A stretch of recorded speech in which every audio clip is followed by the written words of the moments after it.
Melissa Hardwick. A Kentucky woman faces new charges after attacking a judge on Thursday in family court. Judge Edwards was hearing a domestic violence complaint against Melissa Hardwick filed by her estranged husband. However, the trial took an unexpected turn when Hardwick was handed a 10-day sentence, pushing her to lunge across the bench and security to rush in. Correct at that time? Yes, Your Honor. Are you willing to make those statements part of your sworn testimony here today? Yes, Your Honor. And are you asking the court to enter an order restraining the respondent from any contact with you? Yes, Your Honor. I've taken your statements in your petition as part of your testimony, but I need you to tell me briefly, in your own words, what happened to cause you to ask for a domestic violence order. Yes, Your Honor.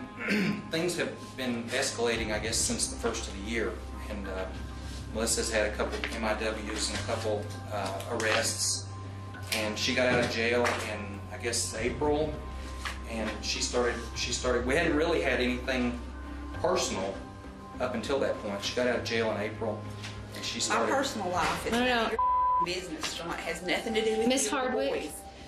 Surveillance video shows Hardwick's husband describing why he filed the order. Melissa then interrupts and refuses to stop talking after the judge warns her she will be held in contempt for disobeying her order. No. You will be held in contempt of this court if you become disruptive. I don't care. I haven't done anything to this court. I haven't done anything to him. She will be arrested for contempt of the court. It doesn't make any difference. You will serve 10 days for contempt of court. The judge then handed out the sentence, prompting the woman to hurl herself over the bench. 3 security officers took down Hardwick. The J was not hurt in the incident. Hardwick suffered facial scratches. Court. Go now.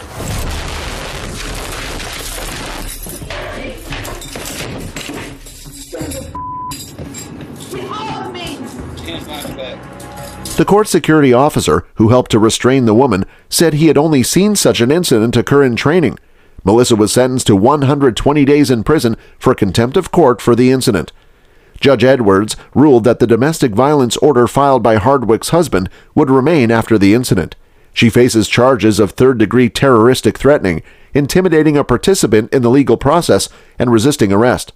Hardwick's bond was set at $25,000. Ricky Hand. Ricky Hand actually had a trick up his sleeve for Clark County Courtroom when he was dished a 40-year sentence.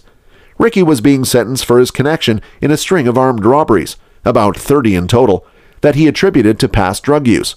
Upon receiving his sentence, Ricky pulled out a bottle of urine and feces and threw it at the courtroom members.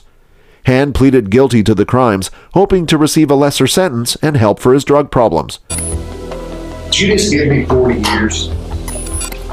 Sir? Well, guess what? Sir, what's this?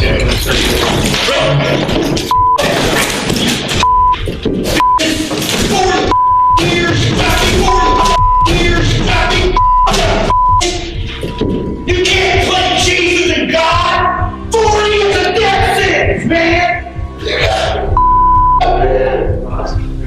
Come on, man.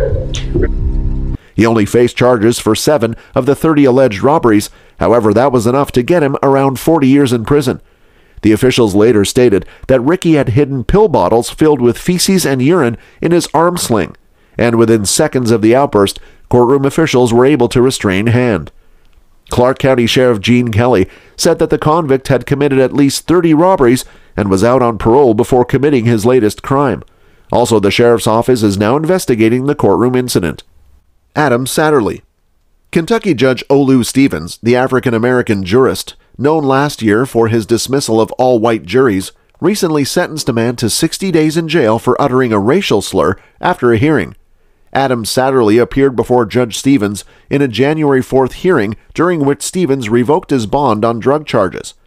As deputies led him away, Satterly apparently decided to vent, screaming out racial slurs.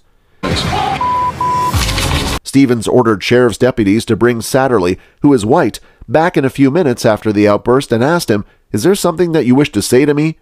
Satterly, whose attorney had already left, replied that the comment was meant for his brother and was not meant as a racial epithet. The following day, Stevens had Satterly brought before him again with his lawyer in tow. He lectured Satterly about his lack of courtroom decorum and called his remarks disrespectful. However, he offered him a measure of grace. "If you offer an apology, I will grant you time served," Stevens told Satterly, according to another video obtained by WBRB. Satterly apologized, though he maintained that he was addressing his brother, who was in the courtroom at the time. The incident is not the first time Judge Stevens has been embroiled in a courtroom drama with racial undertones. Late last year, he dismissed all white juries in 2 cases, saying they were not representative of the community. Earlier last year, he was criticized after scolding 2 parents for allegedly fostering their 5-year-old daughter's fear of all black men after the family was allegedly robbed at gunpoint by 2 African-American suspects. He also got into hot water after a series of Facebook posts accused Chief Prosecutor Tom Wine of wanting all-white juries. Stevens stopped hearing cases for a few weeks after a reprimand from Kentucky Supreme Court Chief Justice John Minton and after an investigation into his comments was launched by the Judicial Conduct Commission. What are your thoughts on this? Let us know in the comments section down below. If you found today's video interesting, then be sure to leave us a thumbs up and do not forget to subscribe to our channel and click on the bell icon to be always up to date with the most exciting content as soon as it is uploaded. Thanks for watching. See you again soon in another video.